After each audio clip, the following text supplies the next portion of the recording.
स्वागत अभिवादन करें। बोलो पशुपति नाथ की जय, व्यास जी महाराज की जय, राधे कृष्ण भगवान की जय हो।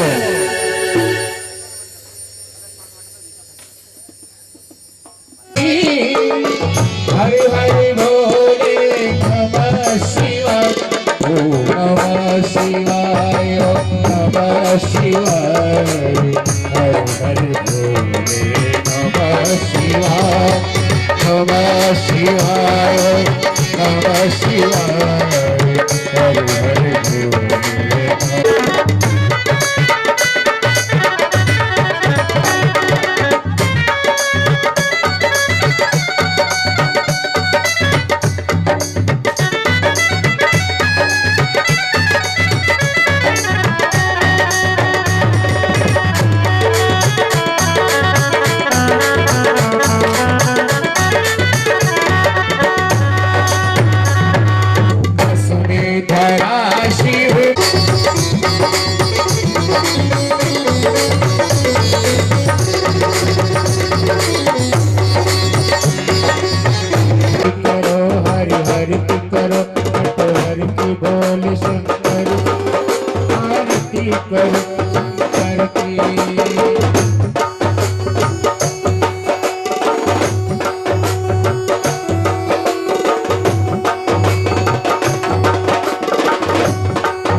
करो शंकर की।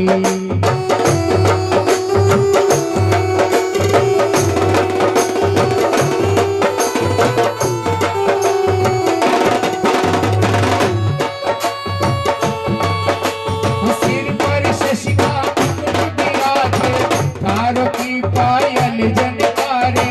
सिर पे शशिका विराजे, तारों की पायल जनकारे।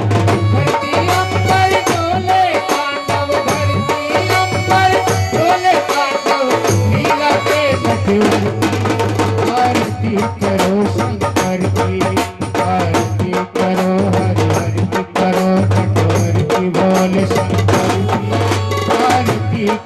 शंकर की आरती करो हरि हरि की करो हरि की बोल शंकर की आरती करो शंकर की आरती करो हरि हरि की करो हरि की बोल शंकर आरती करो शंकर की।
भगवान विष्णु मंगलम गरुड़ध्वज मंगलम पुंडरीकाक्षो मंगल।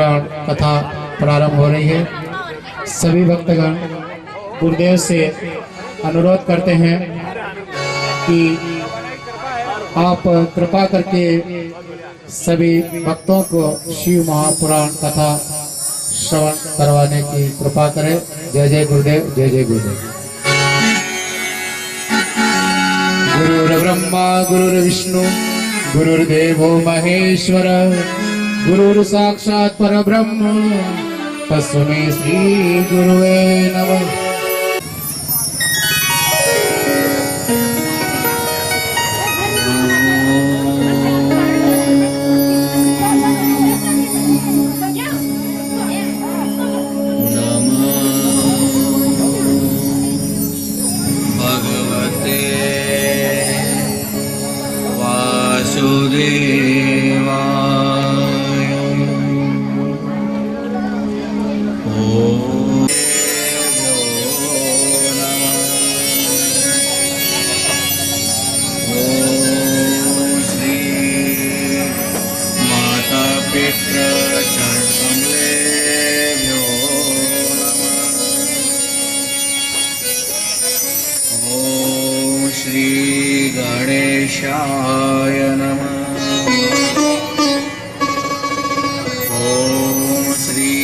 सरस्वत्यै नमः। विघ्नेश्वराय वरदाय सुरप्रियाय लंबोदराय सकलाय जगत्कृताय नागाननाय शुभयज्ञविभूषिताय गौरीसुताय गणनाथ नमो नमस्ते। नारायणं नमस्कृत्य नरं चैव नरोत्तमं व्याप्तं येन चराचरं तत्पदं दर्शितं येन तस्मै श्रीगुरुवे नमः। मुखं करोति वाचालं पङ्गुं लङ्घयते गिरिं यत्कृपातमहं वन्दे परमानन्दमाधवं। हरे कृष्ण कृष्ण कृष्ण हरे हरे, हरे राम राम राम हरे। बोल श्री कृष्णचंद्र भगवान की जय, राजा रामचंद्र भगवान की, हनुमान की जय, सद्गुरु देव की जय। शिव नमः पार्वती पते, हर हर महादेव।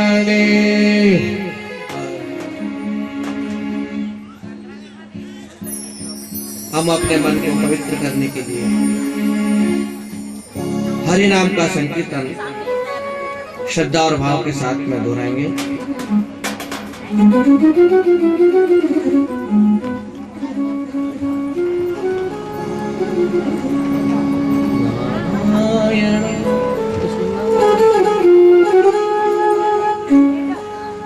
नमः शिवाय, ओम नमः शिवाय,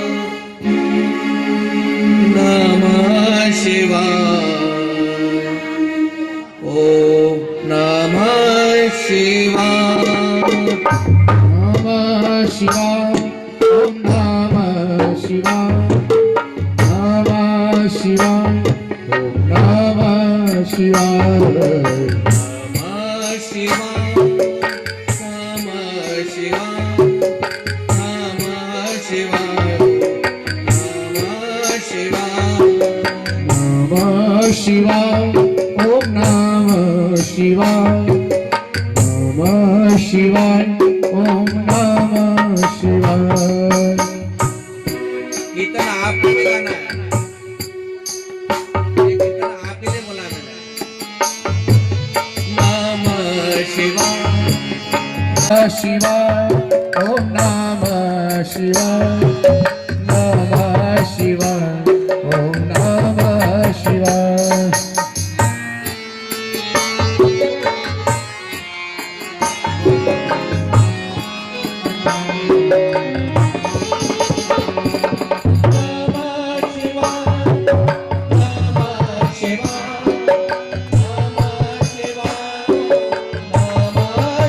शिवाय, ओम नमः शिवाय, नमः शिवाय, नमः शिवाय, नमः शिवाय, ओम नमः शिवाय, नमः शिवाय, ओम नमः शिवाय।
जन जन में आत्मा स्वरूप विराजमान नारायण देव के चरण कमलों में हम अपना मन बुद्धि इंद्र को समर्पित करके ऐसा अपनी तरफ माँ जगदम्बा नालचा, चारों तरफ देवता ही देवता विराजमान है ना। शिवना नदी का तट और तट के किनारे अनेकों अनेकों जैसे बड़ वाले बालाजी महाराज वहां पर स्थापित देवी देवता, इधर भगवान राम दरबार, विश्वकर्मा भगवान, माँ गायत्री, तापेश्वर, ब्रह्मणेश्वर, जागेश्वर, भगवान जगदीश, कितने नाम गिनावा, सब देवता यहाँ पर विराजमान। उनकी असीम कृपा से भगवान शिव की जो महिमा है वो शिव पुराण की कथा का आज हम शुभारंभ करने जा रहे हैं।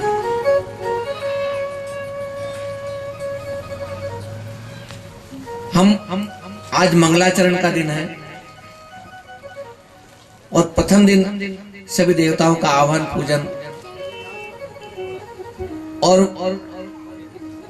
कुछ स्तुति प्रार्थना है, शिव पुराण के महात्मा की कथा का दिन है। यशांके च विभाति भूधर सुता देवा पगा मस्तके बाले बाल विदुर्गले च गरलम यशोरसी व्यालरा सोयं भूति विभूषण सुरवरा सर्वाधिप सर्वदा सर्व सर्वगता शिव श्रीनिवं श्री शंकर पार्तु मां।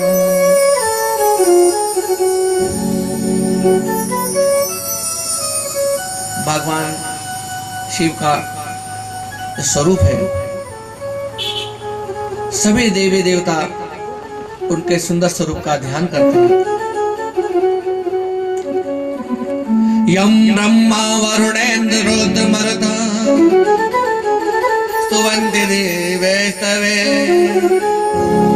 वेदे सांग पद क्रमोपनिषदे गायन्ति यं सामना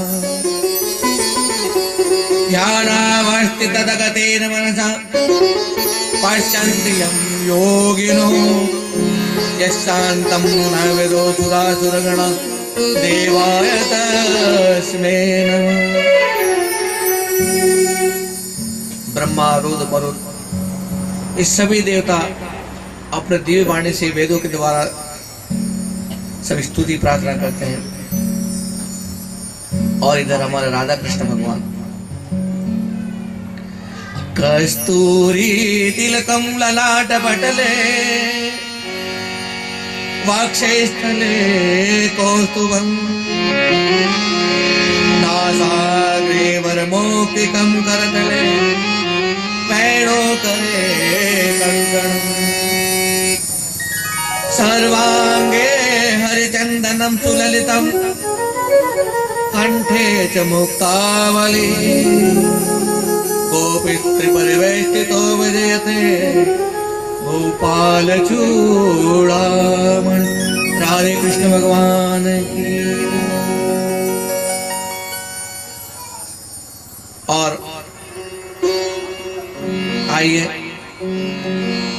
भगवान श्री राम की स्तुति के द्वारा हम इस कार्यक्रम का शुभारंभ करें। लोकाभिरामं करुणाकरन्तं श्रीरामचन्द्रं शरणं प्रपद्ये। मनोजवं मारुततुल्यवेगं जितेन्द्रियं बुद्धिमतां वरिष्ठं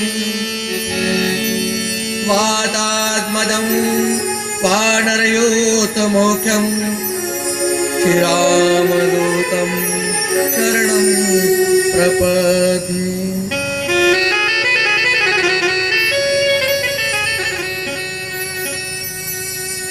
श्री गुरु चरण सरोज रज निज मन मुकुर सुधार वरणौ रघुवर विमल जस जोदायक फल चार। बुद्धिहीन तनु जानिके सुमिरो पवन कुमार। बल बुद्धि विद्या देव मोहि हरहु कलेश विकार।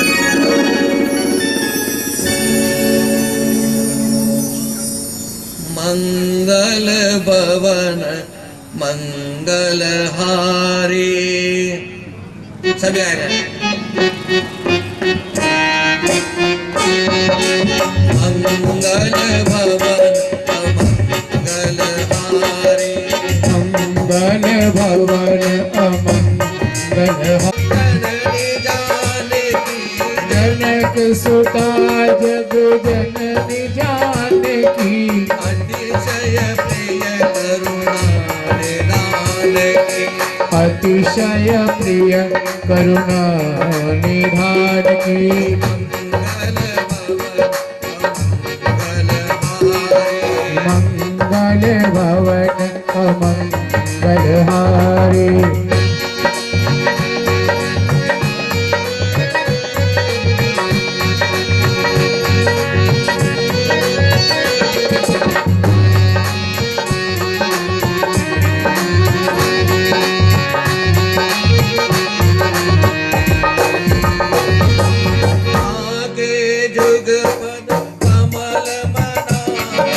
श्री राम जय राम जय जय राम। मंगल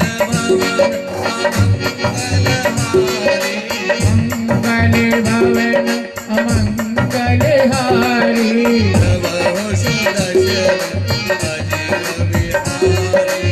श्री राम जय जय राम।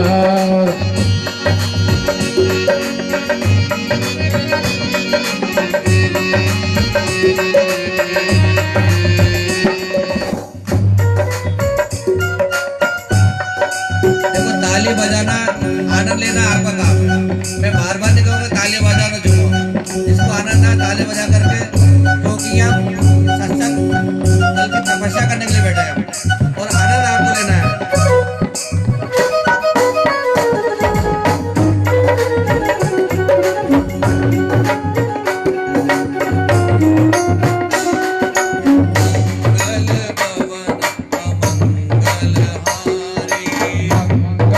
भवन अमंगल हारी।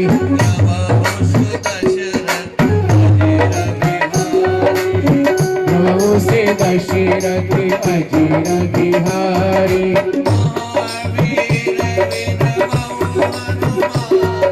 श्री राम जय जय राम।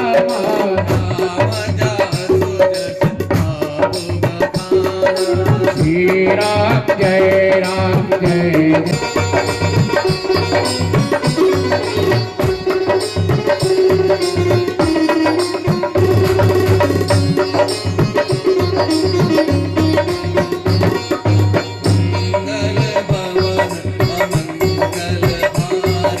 मंगल भवन अमंगल हारी।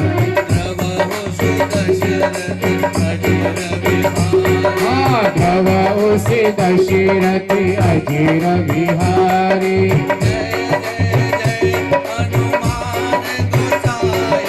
जय जय हनुमान गोसाई।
राम जय राम जय जय राम श्री राम जय राम जय जय राम श्री राम जय राम जय जय राम श्री राम जय राम जय जय राम नमः शिवाय नमः शिवाय नमः शिवाय नमः शिवाय नमः शिवाय नमः शिवाय नमः शिवाय नमः शिवाय नमः शिवाय नमः शिवाय नमः शिवाय नमः शिवाय नमः शिवाय नमः शिवाय नमः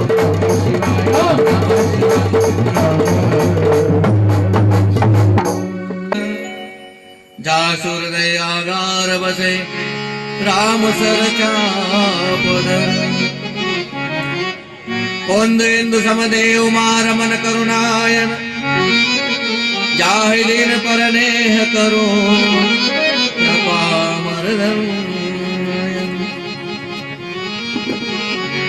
आइए हनुमान प्रणाम जोरी ब्रह्म प्रणाम प्रणाम गुरु मुनि प्रणाम सब संत करत मंगलाचार शुभ नासक विघ्न अनंत हाथ जोड़ विनती करो धरो चरण में शीश ज्ञान भक्ति मोह दीजिए परम पिता जगदीश कि सब कुछ दीना आपने भेंट करूं क्या नाथ नमस्कार की भेंट लो जोड़ो में लो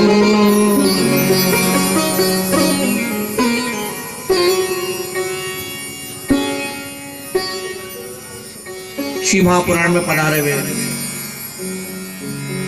सभी श्रद्धालु भक्तजनों, ममतामय करुणामय माता बहनों, बाल गोपाल लाल सभी को व्यासपीठ की ओर से जय श्री कृष्ण। आवाज कम क्यों आ रही? माइक ही नहीं रिंकिंग लगा। देखो जो कथा में पधार गए हैं बैठे हैं, पता है आपको सड़क के उस पार हाहाकार मचे हम क्या कहे कि अब तो गली से बाहर नहीं निकलना। ये पशुपतिनाथ भगवान का परिसर है, यहाँ पर कोई रोग कोई बीमारी नहीं आ सकती। ये चमत्कार आप लोगों ने देख लिया होगा, है ना? नहीं तो पूरी दुनिया में हाहाकार मचा था। और हम हे भगवान, हे नारायण, हे भगवान पशुपति, हे नालजा माता, हमारे बच्चों की कृपा करना, हमारे परिवार की कृपा करना। किसी के पास रोग को छूने नहीं दिया। और उन्हीं भगवान ने हम पर कृपा करी कि मंदसौर में अभी तक सत्संग नहीं हो रहा, तो बालाजी तांबाखाई वाले माता जी के वहां पे हम सुंदरकांड करने गए और माता जी विराजमान पीछे बैठे, वो हाथ ऊंचा कर रहे भाई बोले आगे पधार जा बोली। तो माता जी के मन में हनुमान जी ने संकल्प दिया कि बीमारी चलने तो हमको तो कथा सुना दो भागवत की। अपने तो हनुमान जी रक्षक है, घोटा घुमा के सबको ठीक करेंगे। और सबने हिम्मत करके कोरोना काल में भी वह कथा की और बस भगवान पशुपतिनाथ कृपा से वो क्रम हमारा शुरू हो चुका। नहीं तो कई माता बहने विचार करते हैं कि इस काल में भगवान का भजन करने का समय नहीं मिला, कथा सुनने का समय नहीं मिला। और भगवान हम सब सौभाग्यशाली हैं कि भगवान ने हमको वो अवसर प्रदान कर दिया और कथा सुनने के लिए समय भी दिया।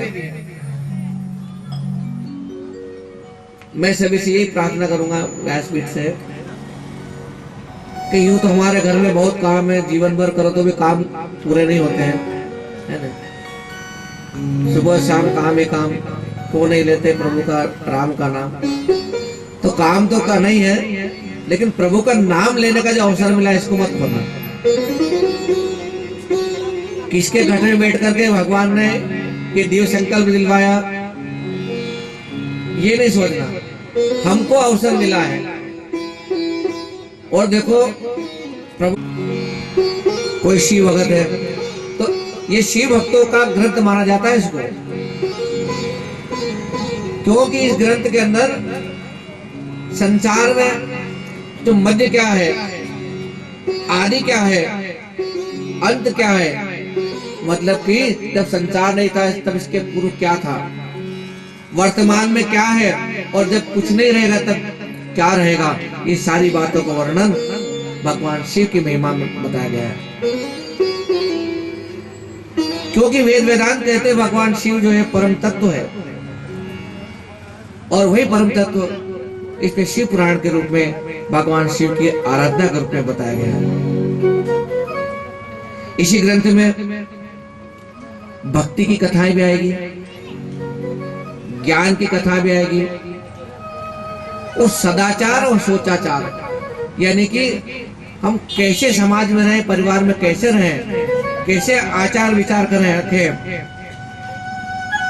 लोक व्यवहार कैसे रखें, जब तब करना हो, प्रार्थना करना, उपासना करना हो, ये कैसे करें।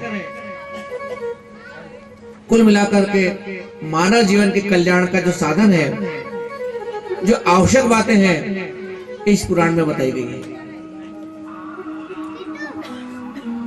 और ये ग्रंथ देखा जाए तो ये तो बहुत बड़ा ग्रंथ है, कितनी इसकी व्याख्या की जाए। लेकिन भगवान ऐसा भी होता है क्या? हमने तो पहली बार पता लगा कि ऐसा वो कथा शास्त्र में लिखा है और वो सारी बातें हमारे जीवन के उपयोग की बातें। भगवान श्याम सदा शिव का जो स्वरूप है उसका पूरा तत्व रूप में विवेचन यहाँ बताया गया है। साथ ही भगवान शिव ने कब कब किसके समय कौन कौन से अवतार ग्रहण किए हैं, अवतारों का वर्णन। जो ज्योतिर्लिंग हमारे बताए जिनकी संख्या 12 है, चार्जर दे जा, चार्जर, वो 12 ज्योतिर्लिंग की सारी कथाएं इसमें आएगी।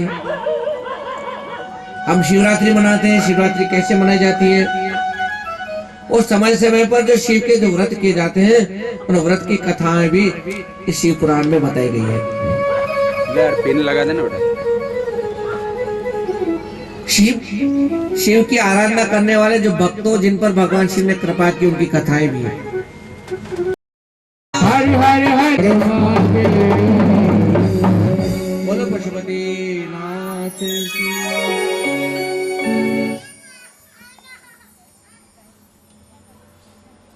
ओम श्री श्याम सदा शिवाय नमः। श्री गणेशाय नमः। प्रथमोऽध्याय। शौनक उवाच।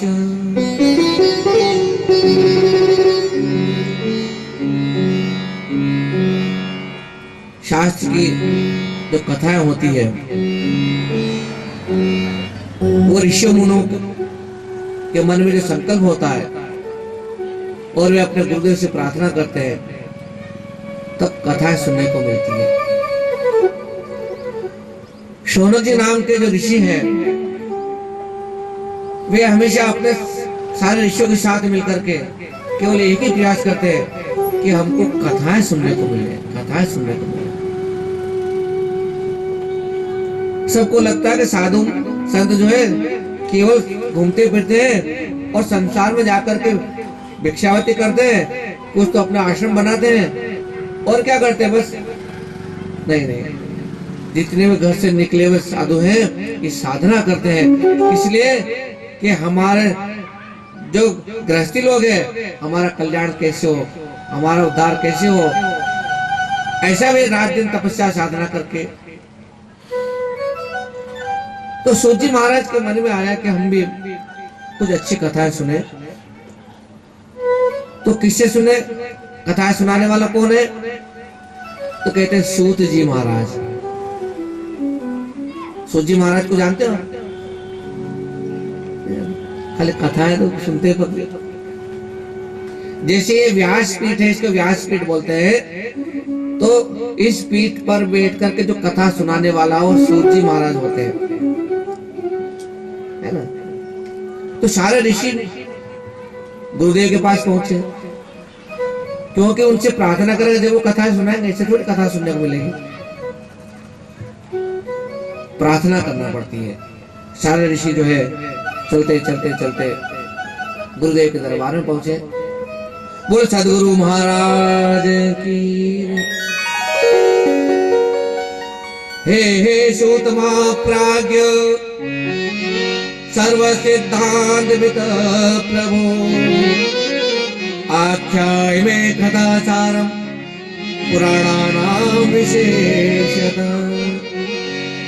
गुरुदेव, आप तो शास्त्रों को, पुराणों को, उनकी कथाओं को जानने वाले हैं और सारे सिद्धांतों को जानने वाले गुरुदेव, आप हम पर कृपा कीजिए और कुछ ऐसी कथाएं हमें सुनावे कि हम आनंद से तृप्त हो जाए। पुराण की कथा सुनाने के लिए कोई निवेदन कर रहे हैं और कह रहे हैं कि इन दिनों मनुष्यों की बुद्धि भ्रष्ट हो चुकी है। लोग कहते हैं हमको कुछ समझ नहीं पड़ रहा, हमको इनमें अक्ल नहीं है, इनमें बुद्धि नहीं है, कमजोर बुद्धि है। ये कलयुग का प्रभाव है। तो जब बुद्धि नहीं रहेगी तो विवेक कहां से जागेगा। जैसे दूध में घी होता है, ऐसे बुद्धि से वो ऊंचा होता है विवेक। कहते ना कि बिनु सत्संग विवेक न होए। तो वो विवेक जो है गुरुदेव, विवेक जागा नहीं है, सो गया है। और ये मनुष्य काम, क्रोध आदि जो इनके मानसिक रोग हैं, ये उसमें उलझा रहता है। गुरुदेव, उनका निवारण कैसे हो। और तो और समाज में लोग आसुरी प्रवृत्ति के हो गए। आसुरी प्रवृत्ति समझे, बिल्कुल बात बात पे क्लेश करना। तो उन लोगों की आसुरी संपत्ति चली जाए और उनके देवी गुण आ जाए, यानी कि वो देवता जैसा व्यवहार करने लग जाए, सरलता आ जाए उनके जीवन में, मधुरता आ जाए, मीठा बोलने लग जाए। ऐसा कथा सुनाएंगे। कुल मिलाकर ये कहा कि सबके मंगलकारी कथा है, सबका मंगल करे। तो ऐसी मंगलकारी कथा हम भी गुरुदेव से प्रार्थना करें। हमारे गुरुदेव की जो प्रार्थना है, उस प्रार्थना को आप सब दोहराएंगे। जो जो सत्संग में जाता है, आश्रम पर जाता है, तो गुरुदेव की प्रार्थना सबको याद होती है। वही गुरुदेव की प्रार्थना आपको हम सुना रहे हैं। अब सबकी ओर से हम गुरुदेव को प्रार्थना करेंगे। सुना दो सोमकार।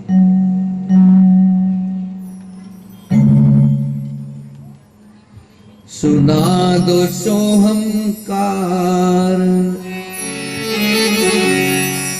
करो भव पार, ओ सतगुरु प्यारा, मैं पूजू चरण तुम्हारा। ओ सुना दो सोहंकार, करो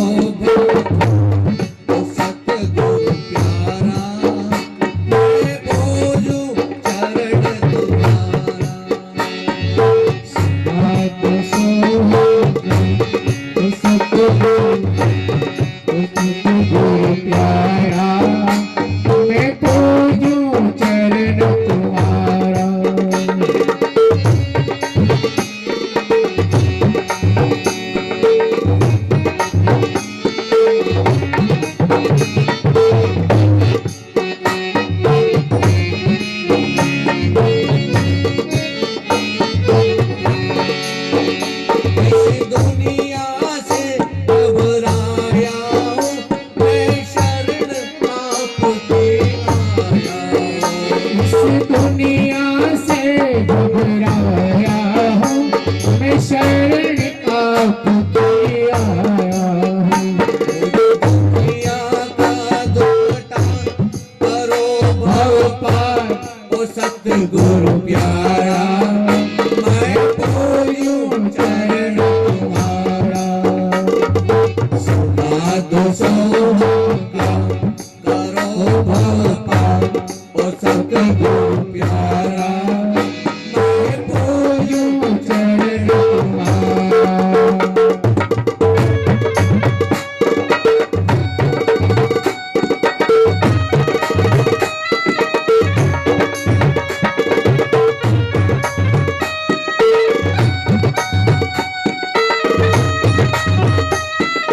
अर्जी है, ये ऋषियानंद जी की अर्जी है। मानो तो आपकी मर्जी है, मानो तो आपकी मर्जी है। पड़े तुम्हारे द्वार, करो भाव अवतार ओ सतगुरु प्यारा, मैं पूजूं चरण तुम्हारा। समाध सोनिया करो अवतार, ओ सतगुरु प्यारा, मैं पूजूं चरण तुम्हारा।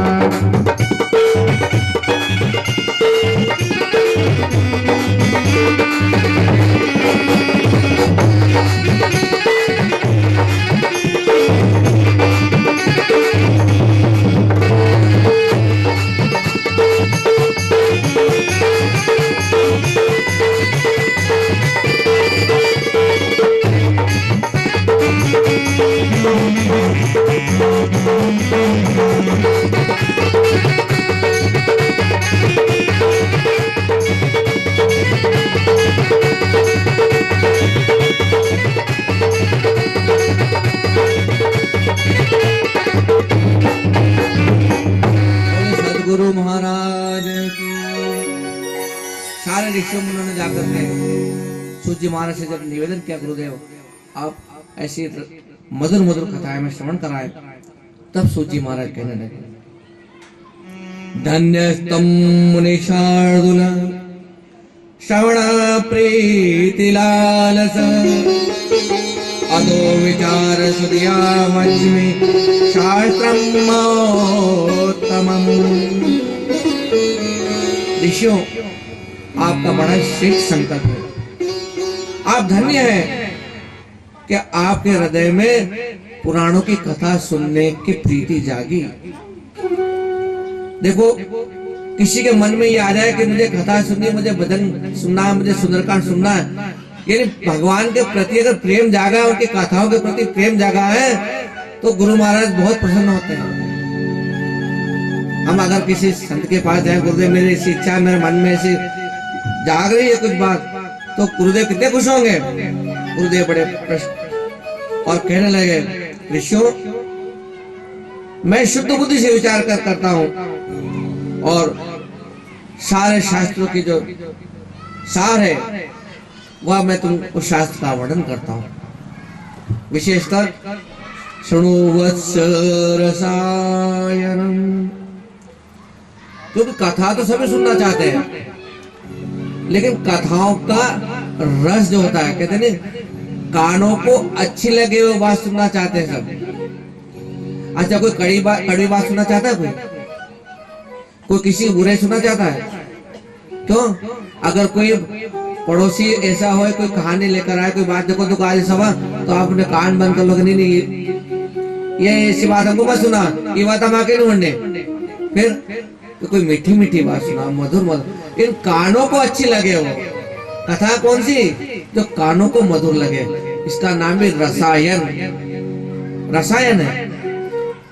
जैसे अपन वैद्य जी के पास जाते हैं ना, जो नाड़ी वैद्य होते हैं या आयुर्वेद के वैद्य होते हैं,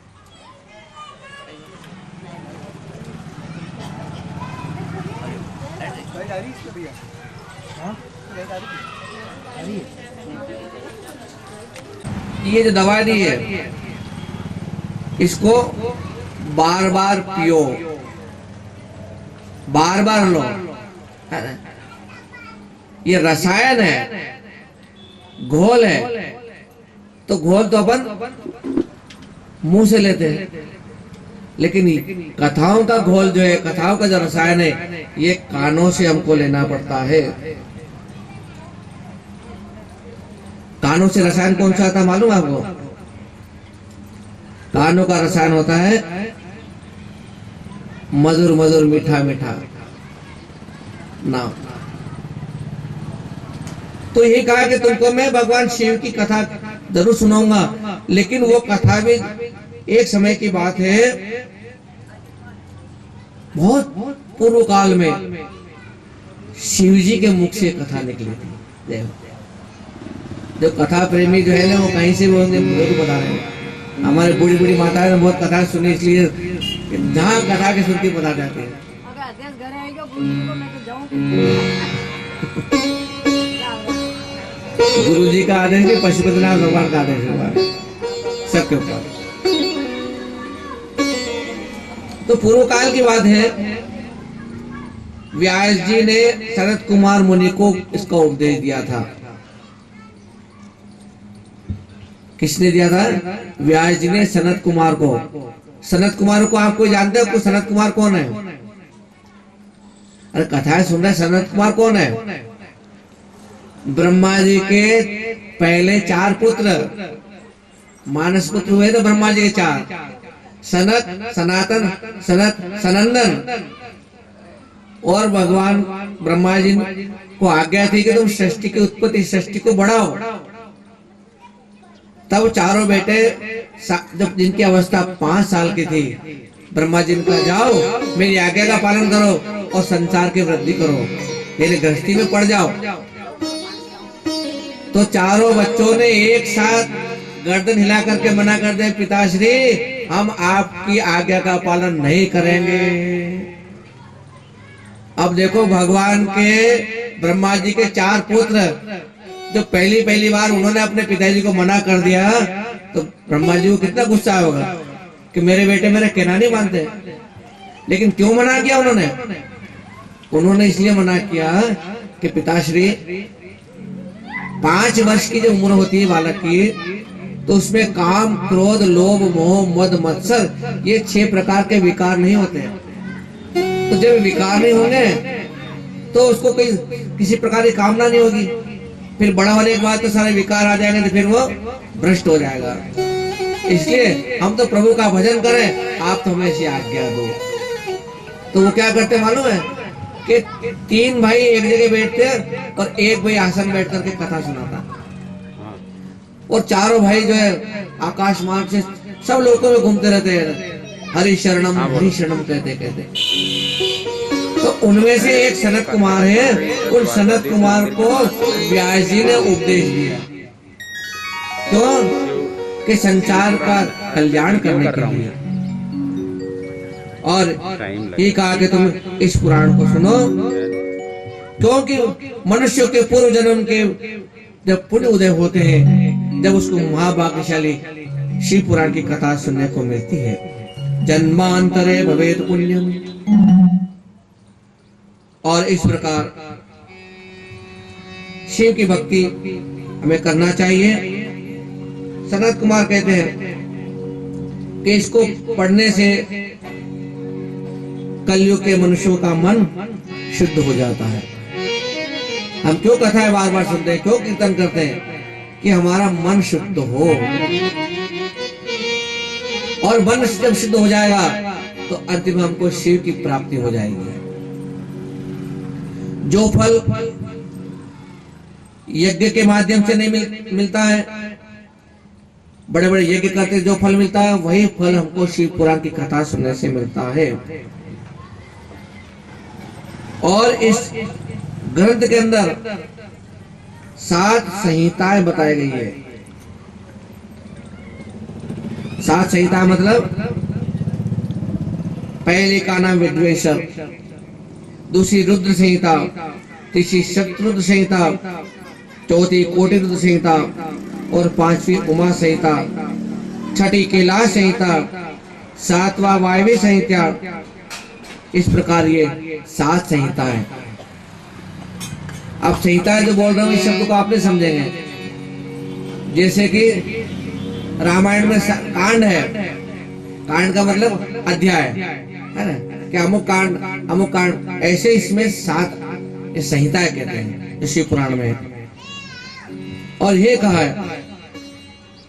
है मुने, विशेष करके कलियुग में शिव पुराण श्रवण के अतिरिक्त मनुष्यों की मुक्ति के लिए कोई साधन नहीं।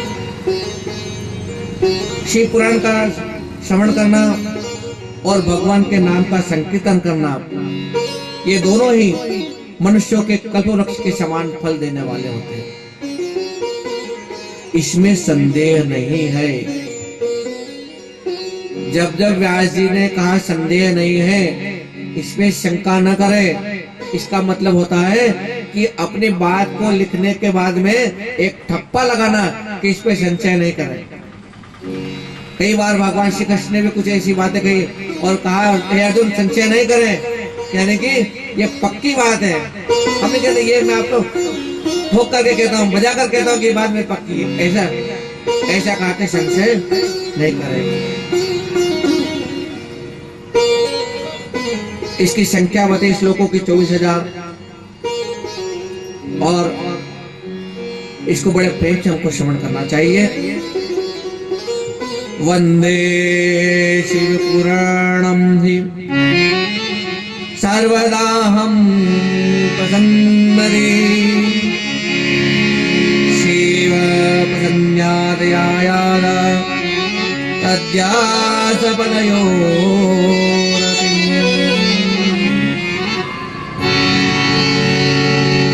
ऐसे शिव पुराण को मैं प्रसन्न चित्त से सदा वंदन करता हूँ। हे भगवान शंकर मुझ पर प्रसन्न हो और अपने चरण कमलों की भक्ति मुझे प्रदान करें, ऐसी प्रार्थना यहाँ पर कही गई है। फिर सूची महाराज बोले, हे ऋषियों मैं तुम्हें आगे की बात बताता हूँ। जो व्यक्ति दुराचारी हो, पापी हो, विलासी हो, दुष्ट हो, वे देवराज की मुक्ति की कथा में सुनाऊंगा, उसको सुनकर के पवित्र हो जाते हैं। लालची, मिथ्याभाषी, माता पिता को दुख देने वाले, दंभी, पाखंडी, ये सब जो है इस कथा से पवित्र हो जाते हैं। अब मैं तुम्हें बताता हूं, एक समय की बात है। किरात नाम का नगर है और उस नगर में एक ब्राह्मण रहता है। आसीत किरात नगरे ब्राह्मणो ज्ञान दुर्बला दरिद्रो रस विक्रेता वेद धर्म परान्मुख। ये किरात नगर का ब्राह्मण है, ये बड़ा दरिद्र है। अब आप कथा में सुनना, सबसे पहले उदाहरण जो दिया जाता है ब्राह्मणों को दिया जाता है ना, ब्राह्मण दरिद्र है। अब ब्राह्मण दरिद्र क्यों होता है और संपन्न कैसे रहता है, उसको क्या अंतर है, कैसे वो रहता है दरिद्र है, इस बात को समझे। क्यों अक्सर अधिकांश देखा गया है कि ब्राह्मण ये तो दरिद्र रहता है, तो जानबूझकर भी दरिद्र रहता है, कुछ तो जानबूझकर दरिद्र रहते हैं, है ना।